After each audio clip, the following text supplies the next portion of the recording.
हरे कृष्णा। आप सभी लोगों का स्वागत है आज के सत्र में। हम पढ़ रहे हैं श्री कृष्ण लीला बुक। सत्र का शुभारंभ हम पहले श्री मंगलाचरण के साथ आरंभ करेंगे।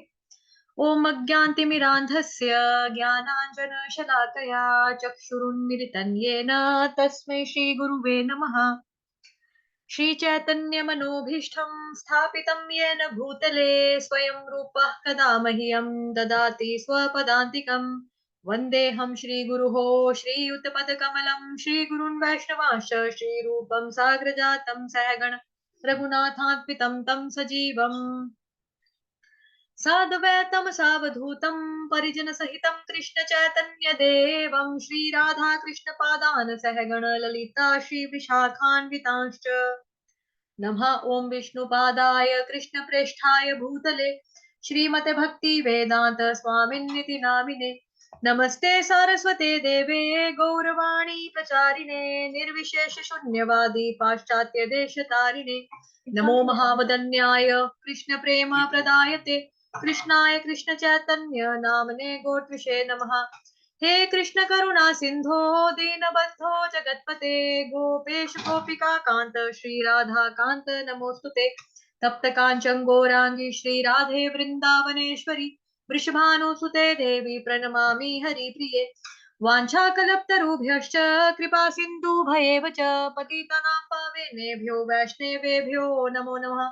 जय श्री कृष्ण चैतन्य प्रभु नित्यानंद श्री अद्वैत गदाधर श्रीवासादि गौर भक्त वृंद। हरे कृष्णा कृष्ण कृष्ण हरे हरे हरे राम राम राम हरे हरे हरे कृष्ण कृष्ण कृष्ण हरे हरे हरे राम राम राम हरे हरे हरे कृष्ण कृष्ण कृष्ण हरे हरे हरे राम राम राम हरे हरे। हरे कृष्णा। आप सभी लोगों का स्वागत है आज के सत्र में। हम पढ़ रहे हैं श्री कृष्ण लीला बुक। अध्याय का नाम है मूर्तिमान वेदों द्वारा स्तुति और अध्याय चल रहा है 87। पिछले 3 दिनों से हम ये अध्याय पढ़ रहे हैं। अध्याय लेंथी है तो उस वजह से इसमें समय लग रहा है।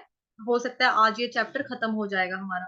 आप में से कोई अगर रुचि रखता है अध्याय को पढ़ने की तो हैंड रेज कर सकता है, अदरवाइज मैं पढ़ लेती हूँ। प्लीज थोड़ा जल्दी ही रिस्पॉन्स दिया करो, हाँ या ना जो भी करना होता है। पढ़ना चाहता है कोई? ओके मैं पढ़ लेती हूँ। एक शुद्ध भक्त का अपने शिष्य को उपदेश देना भी अत्यंत सरल होता है।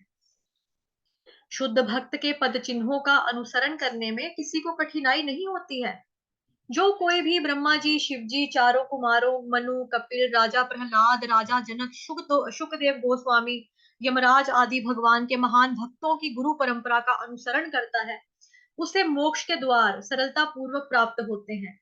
दूसरी ओर वे लोग हैं जो भक्त नहीं हैं किंतु ज्ञान योग तथा कर्म जैसी आत्म साक्षात्कार की अनिश्चित प्रक्रियाओं में संलग्न है, उन्हें अभी भी दूषित समझा जा सकता है।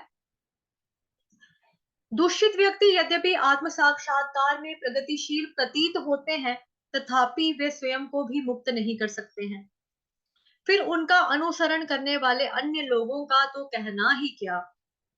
ऐसे अभक्तों की तुलना खूंटे से बंधे हुए पशु से की गई है, क्योंकि वे एक निश्चित मत की औपचारिकताओं की सीमा से आगे जा सकने में असमर्थ रहते हैं। वेदवादहा कहकर श्रीमद् भगवत गीता में इसकी निंदा की गई है।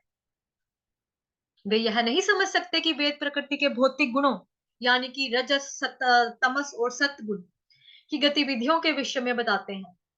भगवान श्री कृष्ण ने अर्जुन को परामर्श दिया था कि व्यक्ति को वेदों के द्वारा निर्धारित कर्तव्यों की सीमा से आगे जाना चाहिए तथा कृष्ण भावनामृत अर्थात भक्ति को अपनाना चाहिए। श्रीमद् भगवत गीता में कहा गया है, निरत्रैगुण्यो भाव अर्जुन। प्रिय अर्जुन, वैदिक शास्त्रोक्त विधियों से ऊपर उठने का प्रयास करो। वैदिक शास्त्रोक्त विधियों के संपादन से आगे की यह दिव्य स्थिति भक्ति है। भगवत गीता में भगवान स्पष्ट रूप से कहते हैं कि जो व्यक्ति विशुद्ध रूप से उनकी भक्ति में संलग्न है, वे ब्रह्मा में स्थित है। वास्तविक ब्रह्म साक्षात्कार का अर्थ है कृष्ण भावनामृत तथा भक्ति में संलग्न रहना। अतएव भक्तगण सच्चे ब्रह्मचारी हैं, क्योंकि उनकी गतिविधियां सदैव ही कृष्ण भावनामृत अथवा भक्ति में होती हैं। अतएव कृष्ण भावनामृत आंदोलन सभी प्रकार के धर्मवादियों के लिए एक महान आह्वान है। आह्वान यह आह्वान अधिकार पूर्वक उन्हें इस आंदोलन में सम्मिलित होने का निमंत्रण देता है, जिसके द्वारा व्यक्ति भगवान से प्रेम करने की विधि सीख सकता है तथा इस प्रकार धर्म ग्रंथों के विधि निषेधों के समस्त सूत्रों तथा औपचारिकताओं का अतिक्रमण कर सकता है। जो व्यक्ति अपरिवर्तनशील धार्मिक सिद्धांतों की सीमाओं पर विजय प्राप्त नहीं कर सकता, उसकी तुलना अपने स्वामी द्वारा खूंटे से बांध दिए गए पशु से की गई है। समस्त धर्मों का प्रयोजन भगवान को समझना तथा श्री भगवान के प्रति अपने सुप्त प्रेम का विकास करना है। यदि कोई व्यक्ति केवल धार्मिक सूत्रों तथा औपचारिकताओं से ही चिपका रहता है तथा ईश्वर के प्रति प्रेम की स्थिति तक उन्नति नहीं करता है, तब उसे खूंटे से बद्ध पशु समझा जाता है। दूसरे शब्दों में, यदि कोई व्यक्ति कृष्ण भावनामृत में अवस्थित नहीं है, तब वह भौतिक अस्तित्व के दूषणों से मुक्त होने का अधिकारी नहीं होता है। श्री श्रीधर स्वामी ने एक सुंदर पद की रचना की है, जिसमें कहा है, अन्य लोगों को कठोर तप में संलग्न रहने दीजिए, उन्हें पर्वत के शिखर से भूमि पर गिरकर प्राणोत्सर्ग करने दीजिए, उन्हें मोक्ष के लिए अनेक तीर्थों स्थानों की यात्रा करने दीजिए, अथवा उन्हें दर्शन तथा वैदिक साहित्य के गहन अध्ययन में संलग्न रहने दीजिए, योगियों के ध्यान मग्न रहने दीजिए तथा विभिन्न मतों को अपने अपने मत की श्रेष्ठता सिद्ध करने के लिए अनावश्यक तर्क वितर्क में संलग्न रहने दीजिए। किंतु यह तथ्य है कि जब तक व्यक्ति कृष्ण भावना भावित नहीं होता है, जब तक व्यक्ति भक्ति में संलग्न नहीं होता है तथा जब तक व्यक्ति को श्री भगवान की दया प्राप्त नहीं होती है, वह इस भव सागर को पार नहीं कर सकता है। अतएव बुद्धिमान व्यक्ति समस्त अपरिवर्तनशील धारणाओं को त्याग देता है तथा वास्तविक मोक्ष के हेतु कृष्ण भावनामृत आंदोलन में सम्मिलित हो जाता है। मूर्तिमान वेदों ने आगे स्तुति की, प्रिय भगवान, आपके निराकार लक्षण को वेदों में स्पष्ट किया गया है। आपके हाथ नहीं है, किंतु आप अर्पित किए जाने वाले समस्त यज्ञ स्वीकार कर लेते हैं। आपके पैर नहीं है, किंतु आप किसी से भी अधिक तीव्र गति से चल सकते हैं। यद्यपि आपके नेत्र नहीं है, तथापि आप भूत, वर्तमान तथा भविष्य की समस्त घटनाओं को देख सकते हैं। आपके कर्ण नहीं है, किंतु आप कही हुई प्रत्येक बात को सुन सकते हैं। यद्यपि आपके मन नहीं है, तथापि आपको प्रत्येक व्यक्ति तथा उसके भूत, वर्तमान और भविष्य के समस्त कर्मों का ज्ञान है। फिर भी कोई यह नहीं जानता है कि आप कौन हैं। आप सबको जानते हैं, किंतु आपको कोई नहीं जानता है। अतएव आप आदि तथा परम पुरुष हैं। इस भांति वेदों के अन्य भाग में कहा गया है, आपके लिए कोई कार्य नहीं है। आप अपने ज्ञान तथा शक्ति में इतने पूर्ण हैं कि आपकी इच्छा मात्र से प्रत्येक वस्तु प्रकाशित हो जाती है। आपके बराबर अथवा आपसे बढ़कर कोई नहीं है तथा प्रत्येक प्राणी आपके सनातन सेवक के रूप में कार्य कर रहा है। इस प्रकार वैदिक कथन वर्णन करते हैं कि परम सत्ता के पैर, हाथ, नेत्र, कर्ण तथा मन नहीं है, और फिर भी वे अपनी शक्तियों के माध्यम से क्रियाएं कर सकते हैं तथा समस्त जीवों की आवश्यकताओं की पूर्ति कर सकते हैं। जैसा कि श्रीमद् भगवत गीता में कहा गया है, भगवान के हाथ तथा पैर सर्वत्र हैं, वह सर्वव्यापी हैं। समस्त जीवों के हाथ, पैर, कर्ण तथा चक्षु जीव के हृदय में स्थित परमात्मा के निर्देशानुसार ही कर्म कर रहे हैं तथा गतिशील हैं। जब तक परमात्मा उपस्थित ना हो, हाथों व पैरों का कर्म करना संभव नहीं है। किंतु श्री भगवान इतने महान, स्वतंत्र तथा पूर्ण हैं कि चक्षु, पैर तथा कर्ण ना होने पर भी वे अपनी गतिविधियों के लिए अन्यों पर निर्भर नहीं है। इसके विपरीत अपनी विभिन्न इंद्रियों की गतिविधियों के लिए अन्य लोग ही श्री भगवान पर निर्भर हैं। जब तक कि जीव को परमात्मा से प्रेरणा प्राप्त नहीं होती है, वह कर्म नहीं कर सकता है। तथ्य यह है कि अंततः परम सत्य ही परम पुरुष है, किंतु वे अपनी विभिन्न शक्तियों के माध्यम से कार्य कर रहे हैं, जिन्हें देखना स्थूल भौतिकवादियों के लिए असंभव है। अतएव भौतिकतावादी उन्हें निराकार तथा निर्विशेष मानते हैं। उदाहरण के लिए, एक पुष्प के चित्र में हम व्यक्तिगत कलात्मक कौशल देख सकते हैं तथा यह भी समझ सकते हैं कि रंग संयोजन तथा आकार आदि के चित्रण में कलाकार ने अपना पूर्ण ध्यान लगाया है। विभिन्न खिले हुए पुष्पों के चित्रण में कलाकार का कौशल स्पष्ट रूप से प्रदर्शित होता है, किंतु वास्तविक खिले हुए पुष्प जैसी कलात्मक अभिव्यक्ति में ईश्वर का हाथ देखे बिना स्थूल भौतिकतावादी यह निष्कर्ष निकालते हैं कि परम सत्य निराकार है। वास्तव में परम सत्य साकार है, किंतु वह स्वतंत्र है। उसे स्वयं रंग की तुलिका उठाकर फूलों में रंग भरने की आवश्यकता नहीं होती, किंतु उसकी शक्तियां इतने अद्भुत रूप से कार्य कर रही हैं कि ऐसा प्रतीत होता है कि किसी कलाकार की सहायता बिना पुष्प अपने आप ही उत्पन्न हो गए हैं। हरि बोल। तो जैसा कि यहाँ पे लिखा हुआ है, साकार निराकार, है ना, ये कंसेप्ट आ रहा है बार बार।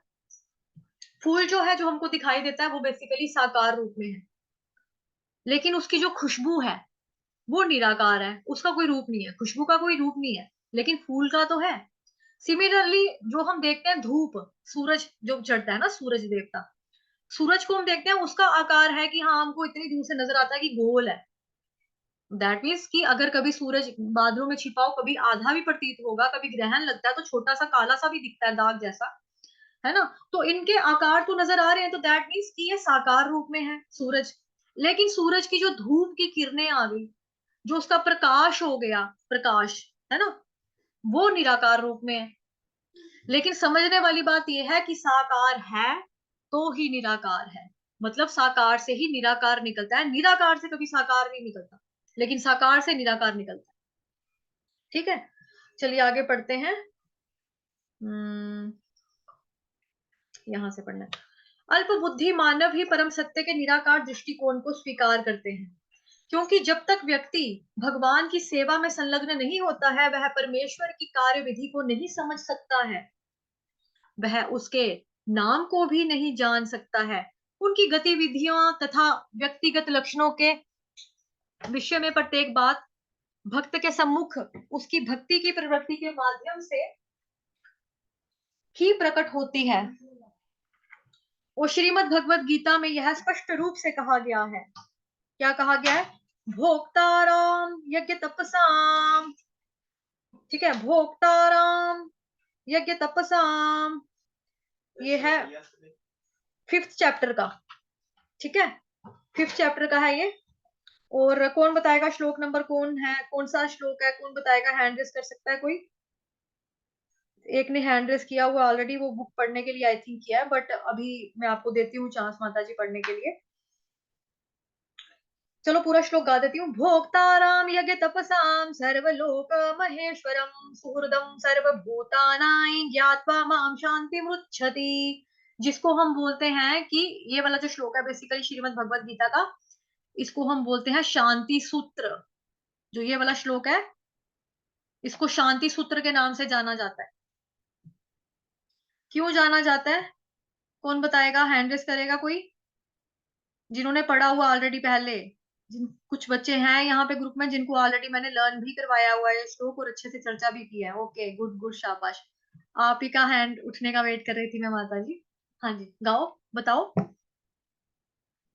भोक्ताराम यज्ञ तपसाम सर्वलोक महेश्वर। माता जी, इसका मतलब ये मतलब है कि जो मतलब सारे यज्ञों का जो फल है, मतलब यज्ञों का जो काम है, वो भगवान कृष्ण की, भगवान विष्णु की प्रसन्नता ही है। जितने भी यज्ञ होते हैं उन सबके जो भोक्ता है, मतलब जिसको प्रसन्न करने के लिए किए जाते हैं, जो भी यज्ञ, वो सब भगवान कृष्ण के लिए ही किए जाते हैं। बिल्कुल। और शांति सूत्र कैसे हुआ ये?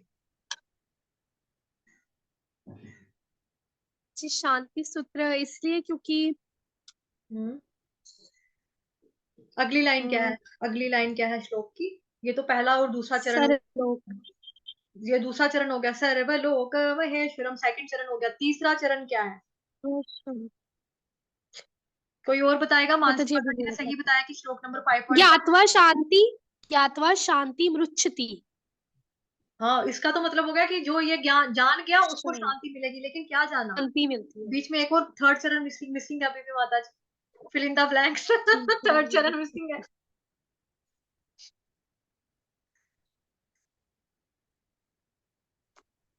सुहृदम सर्वभूतानां, कि मैं समस्त जी प्राणियों के दिल में वास करता हूँ। सबके हृदय पास में करने परमात्मा वाली रूप में वास करते हैं ना भगवान। तो भगवान वही कह रहे हैं कि जो इंसान ये जानेगा कि मैं प्रत्येक इंसान के हृदय में वास करता हूँ, तो किसी को साक्षी कभी के हर्ट रूप नहीं में। करेगा। हाँ, तो वो कभी किसी को हर्ट नहीं करेगा, चोट नहीं पहुंचाएगा, कभी बुरा नहीं करेगा, ये सोचकर कि परमात्मा मेरे अंदर है तो इसके अंदर भी तो है। कुत्ते को पत्थर क्यों मारूं, कुत्ते के अंदर भी तो है।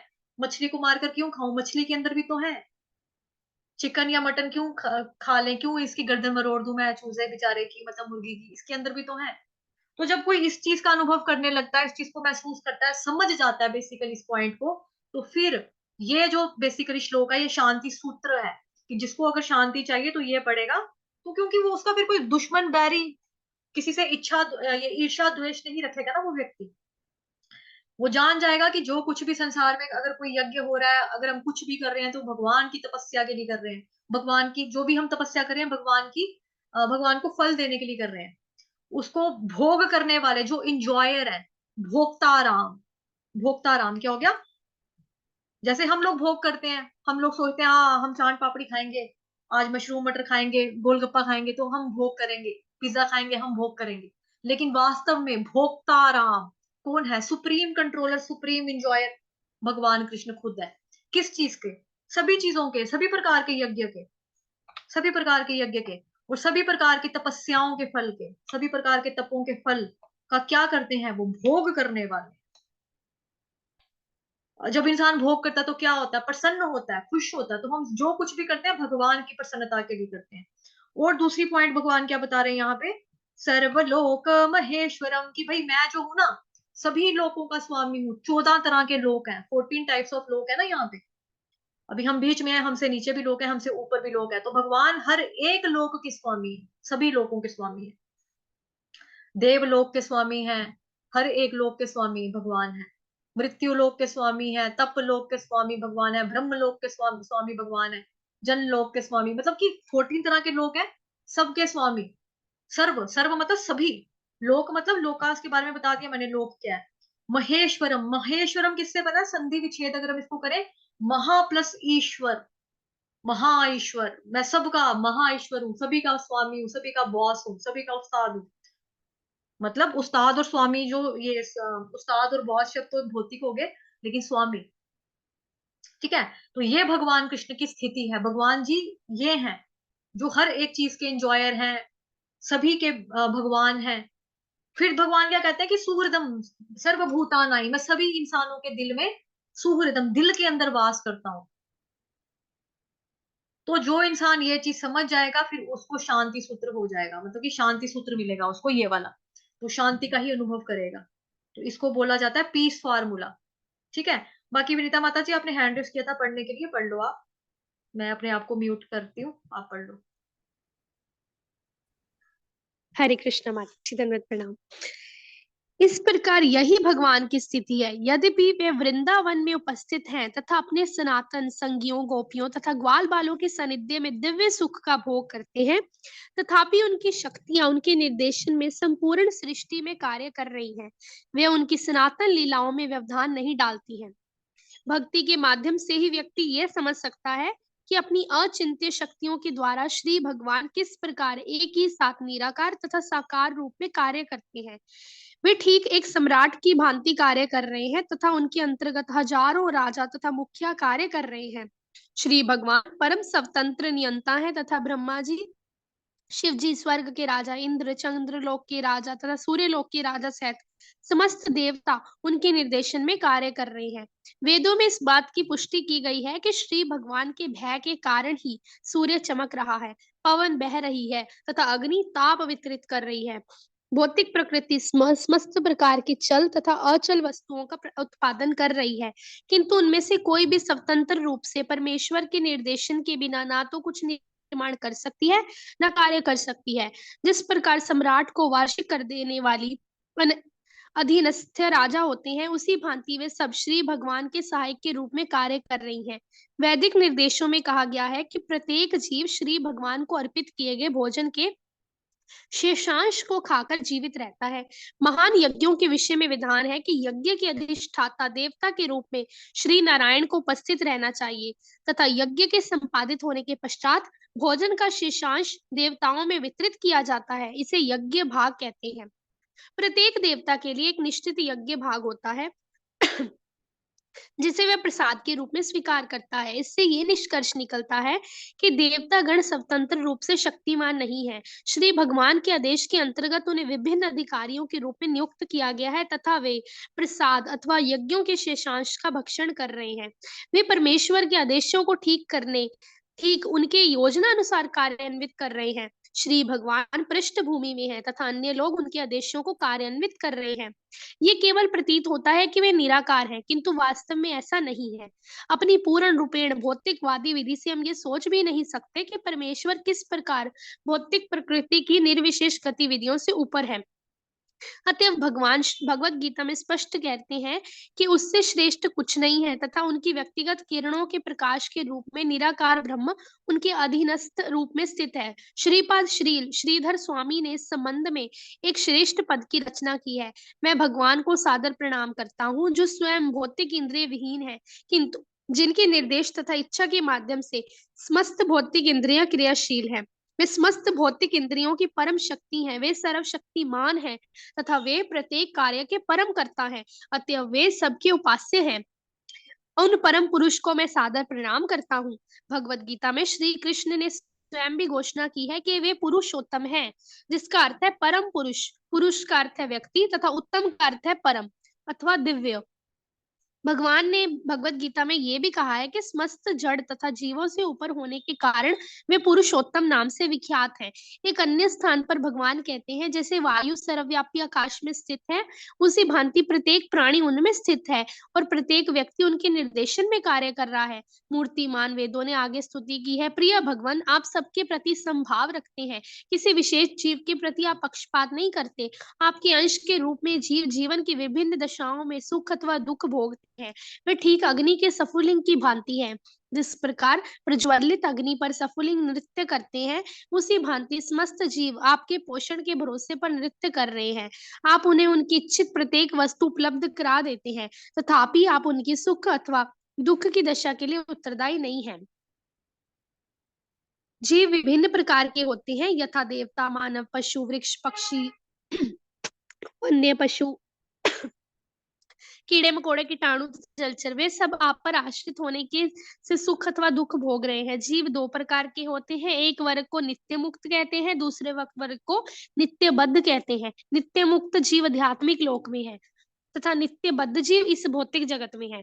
आध्यात्मिक जगत में भगवान तथा जीव दोनों ही ज्वलत अग्नि में जलते हुए स्फुलिंगों की भांति अपने मौलिक वस्तु स्थिति में प्रकाशित होते हैं। यद्यपि भगवान अपने निराकार लक्षण में सर्वव्यापी है, किंतु भौतिक जगत में जीवों ने अपने कृष्ण भावनामृत को विस्मृत कर दिया है। जैसे कि प्रज्वलित अग्नि से कभी कभी सफुलिंग गिर पड़ते हैं तथा अपनी मौलिक जगमगाहट को खो देते हैं। कोई कोई सफुलिंग सूखी पड़ी हुई घास पर गिर जाते हैं। इस प्रकार एक अन्य अग्नि को प्रज्वलित कर देते हैं।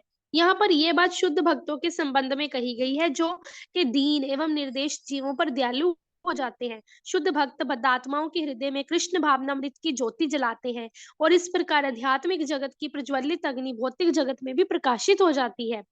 कुछ सफुलिंग जल में गिर पड़ते हैं तथा तत्काल अपनी मौलिक प्रभा को खोकर लगभग बुझ जाते हैं। इसकी तुलना उन जीवों से की जा सकती है जो पूर्ण रूप से भौतिकवादी लोगों के मध्य जन्म लेते हैं, जिस दशा में उनका मौलिक कृष्ण भावनामृत लगभग बुझ जाता है। कुछ सफुलिंग धरती पर गिर जाते हैं तथा ज्वलंत एक एवं बुझी हुई दशाओं के मध्य स्थित रहते हैं। इस प्रकार कुछ जीव कृष्ण भावनामृत से रहित होते हैं, कुछ कृष्ण भावनामृत युक्त तथा उससे रहित होने की अवस्था के मध्य रहते हैं तथा कुछ वास्तविक रूप से कृष्ण भावनामृत में अवस्थित होते हैं। ब्रह्मा जी से लेकर इंद्र, चंद्र, सूर्यदेव, चंद्रदेव तथा अन्य अनेक उच्चतर लोकों में वास करने वाले देवता सभी कृष्ण भावना भक्त हैं। मानव देवताओं तथा पशुओं के मध्य है। कुछ मानव कुछ अधिक कृष्ण भावनामृत है, कुछ मानवों को कृष्ण भावनामृत पूर्ण रूपेण विस्मृत हो गया है। तृतीय श्रेणी जीवों ने कृष्ण भावनामृत को पूर्ण रूप कर दिया है। वेदों में कथित प्रज्वलित अग्नि के सफुलिंगों का ये उदाहरण आगे जीवों की दशा को समझने के अत्यंत उपयुक्त है। किंतु समस्त जीवों के ऊपर श्री भगवान श्री कृष्ण अथवा पुरुषोत्तम है, भौतिक दशाओं से मुक्त है। अब ये प्रश्न उठाया जाए, जीव क्यों दैवयुक्त विभिन्न दशाओं में पतित हुए हैं? के लिए हमें पहले ये वो है कारण चैतन्य कहा जाता है, जिसका अर्थ है वह व्यक्ति जो ज्ञान में हो। अतएव जीवन की विभिन्न दशाओं में स्थिति आप नहीं है, यह स्थिति अपने के द्वारा है कि है। भगवत गीता में भगवान कहते हैं, सब कुछ त्याग कर मेरी यह प्रक्रिया सबसे उपलब्ध है, किंतु इस प्रस्ताव को अथवा अस्वीकार जीव विशेष का अपना चयन है। भगवत गीता भाग में भगवान श्री कृष्ण ने अर्जुन से स्पष्ट रूप से, प्रिय अब मैंने तुमसे सब कुछ कह दिया है, अब सब कुछ पर ही निर्भर करता है, तुम इस भौतिक जगत को उपभोग करने का चयन कर लिया है। नहीं सॉरी, अब मैंने सब कुछ तुमसे कह दिया है, अब तुम पर ये सब निर्भर करता है कि तुम सब करना चाहते हो। आए हुए जीवों ने इस भौतिक जगत के सुख उपभोग चयन कर लिया है। ऐसा नहीं है कि श्री कृष्ण ने उन्हें इस भौतिक जगत में भेजा है। भौतिक जगत की सृष्टि उन जीवों के भोग के लिए की हुई है, जो स्वयं ही परम भोक्ता बनने की सनातन सेवा को वैष्णव दर्शन के अनुसार अब जब भगवान की सेवा को विस्मृत देता तथा अपनी इंद्रिय तृप्ति की कामना करता है, तब उसे सब इच्छा अनुसार स्वतंत्र रूप से कार्य करने के लिए भौतिक जगत में स्थान दे दिया जाए। इस प्रकार वह जीवन की दशा का निरखता है, जिस या तो सुख भोगता है अथवा दुख। हमें निश्चित होना चाहिए भगवान तथा जीव शाश्वत चेत है। भगवान पर ना जन्म है ना मृत्यु की रचना का अर्थ ये नहीं है कि जीव रचना होती है। बद्ध आत्माओं को कृष्ण भाव के स्तर तक उत्कर्ष करने प्रदान करने के भगवान इस भौतिक जगत की सृष्टि करते हैं। बद्ध आत्माएं नहीं उठाती तो भौतिक जगत के प्रलय के उपरांत में नारायण के शरीर में प्रवेश करती है, तथा दूसरी दृष्टि सृष्टि के समय तक प्रगाढ़ निद्रा में वही रहती है। इस संबंध में वर्षा ऋतु का उदाहरण अत्यंत रूप वर्षा को सृष्टि के कर्ता किया जा सकता है, क्योंकि वर्षा के उपरांत भीगे हुए खेत विभिन्न होते हैं। उसी भांति भगवान ने दृष्टिपात के द्वारा तत्काल ही जीवन के प्रकट हो जाए। ये ठीक वैसे जैसे कि वर्षा के उपरांत विभिन्न प्रकार की वनस्पतियां उग जाती हैं। वर्ष एक ही है, किंतु विभिन्न वनस्पतियों की रचना में विभिन्न है। पूरे पर वर्षा एक होती है, बोए हुए के अनुसार भिन्न रूप व भिन्न भिन्न आती है। हमारी इच्छाओं के भिन्न भिन्न प्रकार की है। प्रत्येक की इच्छा प्रकार की होती है, वह बीज है जो एक विशेष प्रकार के विकास का कारण बनता है। श्री रूप गोस्वामी ने इस पाप बीज शब्द के द्वारा स्पष्ट किया है। हमारी समस्त भौतिक इच्छाओं को पाप बीज समझना चाहिए। भगवद गीता में स्पष्ट किया है अथवा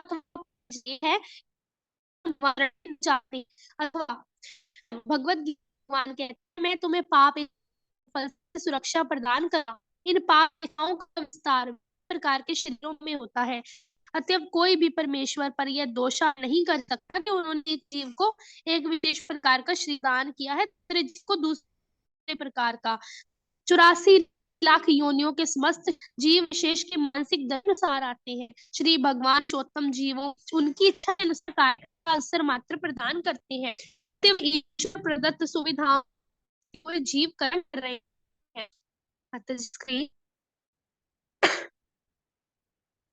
इसका जन्म भगवान के दिव्य विग्रह से हुआ है। वैदिक साहित्य में वो तथा भगवान के मध्य इस संबंध को स्पष्ट किया है। कहा किया गया है, संतानों को परमेश्वर उनका पालन करते भांति भगवान के मैं समस्त जीवों का बीज प्रदान वाला पिता हूँ। यह समझना अत्यंत सरल है कि पिता संतान को जन्म देता है, किंतु संतान अपनी इच्छा अनुसार कार्य करती है। को भिन्न भिन्न विषय भी नहीं है। प्रत्येक संतान अपने पिता की संपत्ति तथा उपदेशों का लाभ उठा सकती है, किंतु यद्यपि उत्तराधिकार तथा उपदेश तथापि अपनी भिन्न भिन्न इच्छाओं के कारण प्रत्येक संतान एक भिन्न जीवन पद्धति का निर्माण करती है तथा उसके द्वारा सुख अथवा दुख भोगती है। उसी भांति भगवत गीता का उपदेश सबके लिए बराबर है। प्रत्येक व्यक्ति को परमेश्वर की शरण ग्रहण करनी चाहिए तथा वे उसका हाथ ग्रहण करके उसे उसकी रक्षा करेंगे। भगवान की सृष्टि में जीने की समस्त जीवों को समान रूप से प्राप्त है। आकाश में, जल पर अथवा पृथ्वी पर जो कुछ भी है, वह समस्त जीवों को समान रूप से दिया गया है। समस्त जीव परमेश्वर की सामने है, अतः प्रत्येक जीव ईश्वर प्रदत्त भौतिक सुख सुविधाओं का सुख उपभोग कर सकता है, किंतु दुर्भाग्यवश परस्पर युद्ध करने के द्वारा जीवन की प्रतिकूल परिस्थितियों का निर्माण कर लेते हैं। इस युद्ध अथवा जीवन के अनुकूल एवं प्रतिकूल स्थितियों के निर्माण का उत्तरदायित्व श्री भगवान पर नहीं अपितु जीवों पर है। यदि जीव भगवत गीता में दिए गए भगवान के उपदेशों का लाभ उठाए, भावनामृत, तब जीवन उदात्त बन जाएंगे, अपने घर भगवान के धाम को लौट सकेंगे। कोई तर्क कर सकता है कि ये भौतिक जगत भगवान द्वारा निर्मित है, अतः वे ही स्थिति के लिए उत्तरदायी हैं। निश्चय इस भौतिक जगत की सृष्टि तथा इसके पालन के लिए परोक्ष रूप से उत्तरदायी है, किंतु जो कि विभिन्न स्थितियों के लिए वे कदापि द्वारा इस भौतिक जगत की रचना की तुलना के द्वारा वनस्पति की सृष्टि की गई है। वर्षा ऋतु में वर्षा करता है, किंतु वह प्रत्यक्ष रूप से कभी कभी धरती पर स्पर्श नहीं करता। उसी भांति भगवान भौतिक शक्ति पर केवल दृष्टिपात करके इस भौतिक जगत की सृष्टि करते हैं। इस सत्य की पुष्टि वेदों में की गई है। भगवान भौतिक प्रकृति पर दृष्टिपात किया और इस पर भगवत गीता में इस तथ्य की पुष्टि भी की गई है कि भौतिक प्रकृति पर अपने दिव्य दृष्टि निक्षेप के द्वारा भगवान चर तथा अचर, जीवित एवं मृत आदि भिन्न प्रकार के जीवों की सृष्टि करते हैं। अतएव इस भौतिक जगत की सृष्टि को भगवान की एक लीला के रूप में लिया जा सकता है। जब कभी भी उनकी इच्छा होती है, भगवान इस भौतिक जगत की रचना करते हैं, तो उसे भगवान की एक लीला कहा गया है। श्री भगवान की यह इच्छा उनकी महती दया भी नहीं है, क्योंकि यह बद्ध आत्माओं को अपनी मौलिक चेतना का विकास करने तथा भगवान की धाम वापस लौटने का एक और अवसर प्रदान करती है। अतएव कोई भी परमेश्वर को इस भौतिक जगत की सृष्टि के लिए दोषी नहीं ठहराता। विचाराधीन विषय वस्तु से हम निराकारवादी तथा साकारवादियों के भेद को स्पष्ट रूप से समझ सकते हैं। निराकारवादी धारणा परम सत्ता के अस्तित्व में लीन हो जाने को कहती है तथा साम्यवादी दर्शन समस्त भौतिक भिन्नताओं को शून्य कर देना अथवा नकार होता है। ये दोनों ही छायावाद के नाम से प्रसिद्ध है। सृष्टि ही जब जीव एक अन्य सृष्टि तक विश्राम करने के लिए नारायण के में लीन हो जाते हैं, सृष्टि का अंत होकर शून्य हो जाता है तथा इसे एक निराकार स्थिति कही जा सकती है। किंतु ये दशाएं कभी भी नित्य नहीं होती। भौतिक जगत की विविधता, विचित्रता की समाप्ति तथा अपने जीवों का परम सत्ता के शरीर में लय होना स्थायी नहीं है, क्योंकि सृष्टि पुनः होगी तथा भावनामृत का विकास किए बिना जो जीव परम सत्य हो जाते हैं, वे एक और सृष्टि होने पर पुनः इस भौतिक जगत में प्रकट होंगे। भगवत गीता इस सत्य की पुष्टि करती है कि इस जगत की सृष्टि का विनाश होता रहता है, यह क्रम निरंतर चलता रहता है तथा जब भौतिक सृष्टि होती है, कृष्ण भावनामृत रहत बद्ध आत्माएं पुनः पुनः भौतिक जगत में आती रहती हैं। ऐसी आत्माएं इस अवसर का लाभ उठाकर भगवान के प्रदेश के अंतर्गत कृष्ण भावना विकास करती हैं, तो वे अध्यात्म लोक को चली जाती, उन्हें पुनः भौतिक सृष्टि आना पड़ता है। अतएव कहा गया है कि शून्यवादी तथा निराकारवादी बुद्धिमान नहीं है, क्योंकि वे भगवान के चरणार बिंदुओं में शरण नहीं ग्रहण करते हैं। के कारण शून्यवादी निराकारवादी जीवन की भौतिक दशा की समाप्ति अथवा अर्थात निर्वाण की स्थिति अथवा भगवान के शरीर में लीन होने के द्वारा उनसे एकीकरण प्राप्त करने के लिए विभिन्न प्रकार की तपस्या का अवलंबन करते हैं। वे सब पुनः पतित हो जाते हैं, क्योंकि वे भगवान के चरण कमलों की उपेक्षा करते हैं। चैतन्य चरितामृत के रचयिता श्री कृष्ण दास कविराज गोस्वामी ने समस्त वैदिक साहित्य के अध्ययन तथा समस्त महात्माओं के विचार का श्रवण करने के उपरांत अपना मत दिया है कि श्री कृष्ण ही एकमात्र परम सुख है तथा समस्त जीव उनके नित्य दास हैं। मूर्तिमान वेदों की स्तुति में स्तुति में उनके कथन की पुष्टि की गई है। अतः निष्कर्ष ये निकलता है कि प्रत्येक व्यक्ति श्री भगवान के नियंत्रण में है, प्रत्येक व्यक्ति भगवान के परम निर्देश के अंतर्गत की सेवा कर रहा है तथा प्रत्येक व्यक्ति श्री भगवान से भयभीत है। उनके ही भय से कार्य उचित रीति से किए जा रहे हैं। सबकी स्थिति परमेश्वर के, तथापि जीवों के प्रति भगवान के दृष्टिकोण में कोई पक्षपात नहीं है। भगवान अनंत आकाश की भांति हैं। जिस प्रकार अग्नि में अग्निकण नाचते हैं, उसी भांति समस्त जीव अनंत आकाश में उड़ते हुए पक्षियों की भांति है। उनमें से कुछ अत्यधिक ऊंचे उड़ रहे हैं तथा कुछ ऊंचाई पर उड़ रहे हैं तथा कुछ उनसे भी कम ऊंचाई पर उड़ रहे हैं। अपनी अपनी उड़ान की क्षमता के अनुसार भिन्न भिन्न भिन्न भिन्न स्थितियों में उड़ रहे हैं, किंतु इस क्षमता के आकाश का कोई संबंध नहीं है। भगवत गीता में भी भगवान इसकी पुष्टि करते हैं कि वे विभिन्न जीवों को उनकी शरणागति के अनुसार स्थितियां प्रदान करते हैं। श्री भगवान के द्वारा जीवों को ये अनैतिक पुरस्कार पक्षपात नहीं है। अतः विभिन्न दशाओं, विभिन्न लोकों तथा विभिन्न योनियों में स्थित होने पर भी समस्त जीव जी भगवान के नियंत्रण के अधीन है। फिर भी भगवान उनके जीवन की विभिन्न दशाओं के लिए कदापि उत्तरदायी नहीं है। अतएव स्वयं को परमेश्वर के बराबर समझना बनावट तथा मूर्खता है। उससे भी अधिक मूर्खता ये है सोचना है कि किसी से ईश्वर के दर्शन किए एक व्यक्ति भगवान विभिन्न रूपों के में उनके दर्शन कर रहा है। अंतर केवल इतना है, आस्तिक व्यक्ति भगवान के दर्शन परम प्रिय श्री कृष्ण श्री भगवान के रूप में करता है तथा नास्तिक व्यक्ति प्रदर्शन मृत्यु के रूप में करता है। बुद्धिमान वेदों ने आगे स्तुति की है, प्रिय भन, समस्त वैदिक ज्ञान से ये समझ में आ जाता है कि आप परम नियंता है, समस्त जीव नियंत्रित है। भगवान तथा जीव दोनों को ही नित्य कहा जाता है और इस प्रकार गुणवत्ता में वे एक ही हैं। फिर भी एक नित्य है अथवा परमेश्वर नियंता है, जबकि अनेक नित्य नियंत्रित है। विशेष नियंत्रित जीव शरीर में निवास करता है तथा परम नियंता भी परमात्मा के रूप में वहां उपस्थित है, किंतु परमात्मा जीवात्मा का नियंत्रण कर रहे हैं। वेदों का यही निर्णय है। यदि जीव परमात्मा जी थोड़ा सा यदि जीव परमात्मा का नियंत्रण कर रहे हैं, वेदों का यही निर्णय है। यदि जीव परमात्मा के द्वारा नियंत्रित ना, तब वेदों की इसकी व्याख्या इस प्रकार कर सकते है कि अपने पूर्व फल का सुख अथवा दुख भोगते हुए जीव एक से दूसरी नियंत्रण करता रहता है। कभी कभी उसका उत्कर्ष जीवन हो जाता है, अवनति जीवन के निमंतर स्तर तक हो जाती है। इस प्रकार बद्धात्माएं न केवल परमेश्वर के नियंत्रण के अंतर्गत है, अपितु वे भौतिक प्रकृति के नियंत्रण के द्वारा भी बद्ध है। परमेश्वर के साथ जीवों का ये नियंत्रित तथा नियंता का संबंध निश्चित रूप से यह सिद्ध कर देता है कि यद्यपि परमात्मा सर्वव्यापक है, किंतु जीवात्माएं कदापि सर्वव्यापक नहीं है। यदि जीवात्माएं सर्वव्यापक होती, तब उनके नियंत्रित होने का प्रश्न नहीं उठता। अतएव यह सिद्धांत के परमात्मा एवं जीवात्मा एक समान है, यह दूषित निष्कर्ष है तथा कोई भी समझदार व्यक्ति से स्वीकार नहीं करता है। इसके विपरीत व्यक्ति को परम नित्य तथा गौण नित्य के मध्य भेद को समझने का प्रयास करना चाहिए। अतः मूर्तिमान वेदों ने निष्कर्ष के रूप में कहा है, हे भगवान, आप तथा सीमित ध्रुव गण अर्थात जीव दोनों ही नित्य है। कभी कभी अनंत नित्य को विश्व रूप में देखा जाता है तथा उपनिषदों जैसे वैदिक साहित्य में सीमित नित्य का रूप स्पष्ट वर्णन किया गया है। उसमें कहा गया है कि जीव का मौलिक आध्यात्मिक रूप एक बाल की नोक के आकार का 10,000वां भाग होता है। कहा गया है कि आत्मा विशालतम से भी विशाल, एक लघुतम से भी लघु होती है। भगवान के नित्य अंश जीवात्माएं लघुतम